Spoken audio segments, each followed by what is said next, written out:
What is up, guys? In today's video, I'm going to be talking about the explosive repeater rifle in Fortnite Chapter 6 and whether or not I think it is worth carrying. As always, if you guys do find this video to be helpful, informative, interesting, remember to give it a like, subscribe if you'd like to see more, and comment down below what you think of the explosive repeater. Has been in the game for a bit now because I was away when it was added, but let me know what you guys think of this weapon. If you guys were unaware, this was an item that was dominant in Chapter 4 Season 3.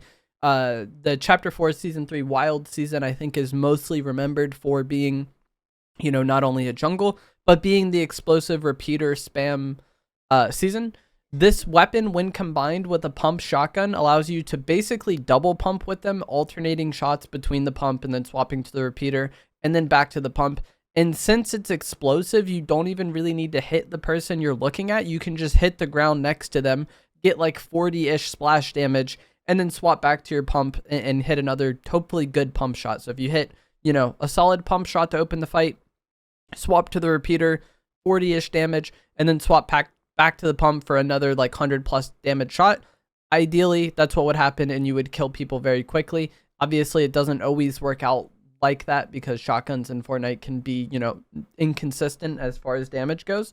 But in an ideal situation, this weapon is insane, and you also do get more damage if you hit the enemy. So like if you hit the enemy, you'll get around like 70 to 80 damage, and then if you just hit the ground next to them for the splash, you'll get around like 35 to 40 depending on rarity. So it's basically like double damage if you hit the person, and I believe it has a headshot multiplier as well. So if you hit pump shot into repeater headshot into a pump shot again, you're gonna dish out a lot of damage very quickly. But when you just hit the ground next to them, while it is very easy to do, I feel like it's not the greatest because the Hollow Twister AR does not the same amount of damage, but somewhat comparable amount of damage, and it is full auto. One thing you do need to consider though is that you can deal damage to yourself as well if you're like very close to the enemy. So that is something you need to consider, but there's definitely times where I would rather deal damage to myself and hit the enemy than just do nothing at all. So you can kind of try to shoot it behind them, that way you don't get affected by the splash. But there's times where I definitely just don't care about this at all, and I'll take the splash just to deal more damage to the enemy because I'm that far ahead on damage. This playstyle is still good and effective. Like the double pump, sentinel pump, and explosive repeater combo works good and feels good to use. But I don't think this weapon is as insane as it was in Chapter 4 because there's no augments. So a lot of what made the explosive repeater rifle so good was the fact that soaring sprints was an augment that allowed you to exist in the sky for a long time after shockwaving, and then you could just shoot down shot after shot after shot with the explosive repeater. Be pretty inconvenient to hit yourself, and you're just looking down, raining down explosive repeater shots. And some people would even do basically 2 explosive repeaters and then just swap between them, raining down explosive shots.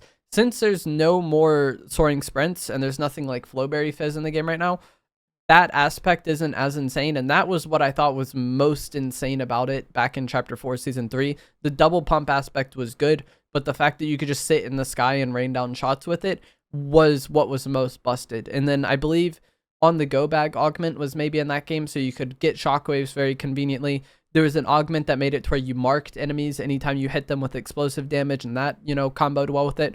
There's just a lot of augments that made shockwave, soaring sprint, explosive repeater spam really good. And without those augments, the repeater is still, you know, good and really powerful, but it's not as ridiculous as it was back then.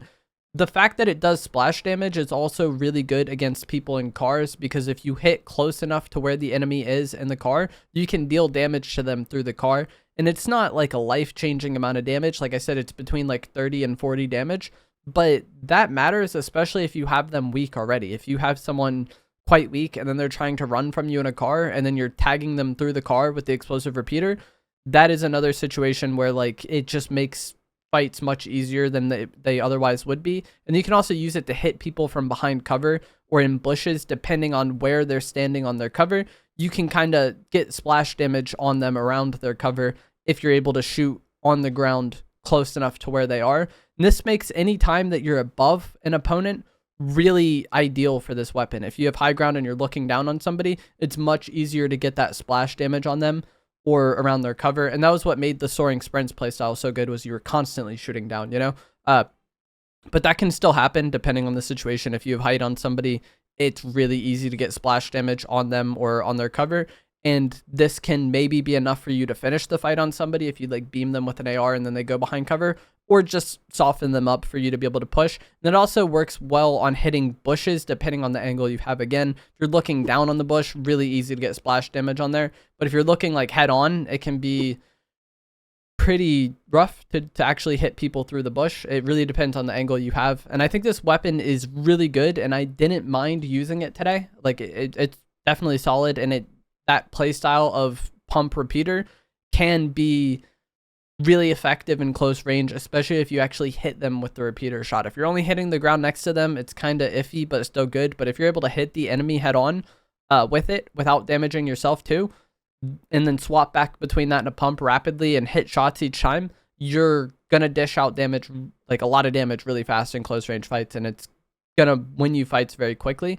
I still think I would rather have double mobility though. Like just having 2 mobility items and being able to like push a lot and reposition a lot in fights is something that I really appreciate this season.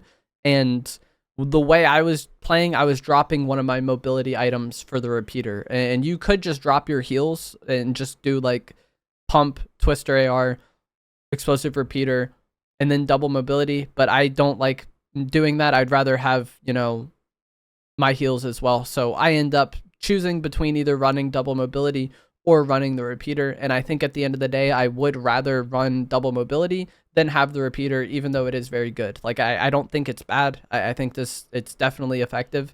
And if you like using it, then, you know, there's merit to that. But I think at the end of the day, like I said, I just prefer to have the double mobility, but this playstyle is still good. As far as playing against it goes, it's more of just knowing how it works. Like if you're in a car, don't behave as if you're invincible because you're in the car. Normally you can kind of do that, but depending on the angle the enemy has with you, they might not be able to hit you with their AR. But the repeater, it's much easier and more consistent to get damage on the people in the cars. So if you are in a car, don't behave like you're invincible, especially if the enemy is using the explosive repeater. And then also just being low ground is not ideal versus this at all. Like I was kind of talking about before, the times where it's easiest to get splash damage on somebody is when you're above them. So if you're in a situation where somebody is above you, just know that they could probably hit shots on you with this. And then same whenever you're playing off of cover, try to stand in a spot where it's maybe harder for the enemy to get splash damage on you, especially if you know they're using it. If you know somebody's using it, you want more kind of fights where you have high ground, or, you know, y'all are somewhat on equal footing. It's harder to get the splash damage if they're shooting directly at you. They want to be able to hit the ground next to you or next to your cover. So being aware of those angles in those situations can really help. And then just using your mobility to get out of them. I think a lot of people kind of play like they're invincible when they're in their car behind cover and that nothing can really touch them and they can kind of just be as slow as they want. Whereas like with this item, if somebody's using it and I know I'm in a situation where it's going to be really effective versus me, I'm maybe more inclined to try to just like jump on them or, you know, reposition in some way to get out of that situation where they have the angle advantage to get the splash damage. That's really all it comes down to. I think it's just like being decisive and being very aware that when you're behind cover, you're not actually safe in some instances. And also when you're in a car, you're not actually invincible. But that is going to be it for this video.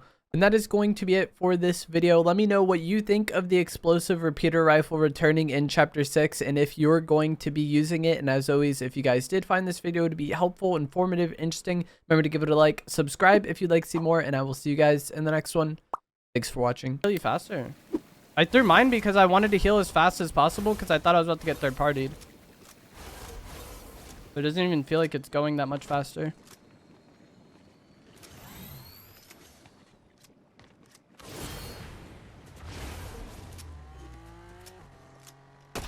This card's weak.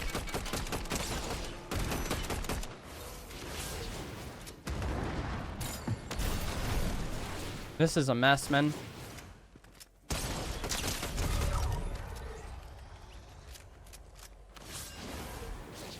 This guy put a new bunker. He did. Nice, that's perfect. I needed to get shots on him there, so he's like not as incentivized to shoot me here. He should still be shooting, but a lot of people like get scared when they're weak and just like let all pressure go. GG's. He saves himself, but... Alright, GG. That was such a bizarre game. Like, the end was just so messy because that guy that was weak got away. And then, like, nobody else would kill him. And then also, everybody was just chilling. But GG's.